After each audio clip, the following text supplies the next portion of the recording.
அஸ்வின் உங்களை விடப்போவதில்லை. சிஎஸ்கே வைத்த mega twist. உண்மையில் நடந்தது என்ன? ஐபிஎல் 2026 ஆண்டு சீசனில் தமிழக கிரிக்கெட் வீரர் அஸ்வின் சிஎஸ்கே அணியிலிருந்து வெளியேற இருப்பதாக செய்திகள் வெளியாகியுள்ளது.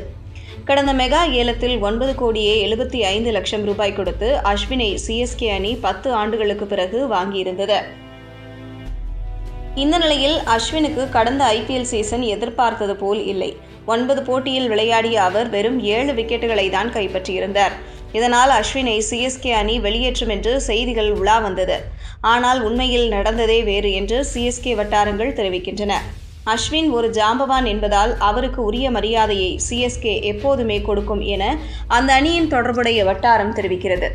இதன் காரணமாகத்தான் சிஎஸ்கே கிரிக்கெட் அகாடமியின் இயக்குநராக அஸ்வின் நியமிக்கப்பட்டிருக்கிறார்.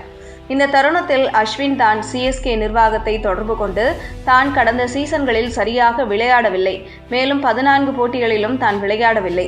இதனால் சிஎஸ்கே அணியில் என்னுடைய பொறுப்பு என்ன, எனக்கு என்ன ரோல் வழங்கப்படுகிறது, இல்லை என்னை அணியை விட்டு நீக்கிக் கொள்கிறீர்களா என்று அஸ்வினை கேட்டிருக்கிறார். இதனையடுத்து சிஎஸ்கே தரப்பு அஸ்வினை விடுவிக்கும் முடிவில் அணி நிர்வாகம் இல்லை என்றும், சிஎஸ்கேவின் எதிர்காலத்திற்கு ஒரு வீரராக இல்லை என்றாலும் முக்கிய நிர்வாகியாக உங்களை பணியில் அமர்த்தும் விருப்பத்துடன் இருக்கின்றோம் என்று கூறப்பட்டிருக்கிறது. அதற்கு அஸ்வின் தம்மால் இன்னும் சில காலம் கிரிக்கெட் போட்டிகளில் விளையாட முடியும் என்றும், அதன் பிறகுதான் கிரிக்கெட்டை தாண்டிய பொறுப்புகளில் கவனம் செலுத்த இருப்பதாகவும் கூறியிருக்கின்றார்.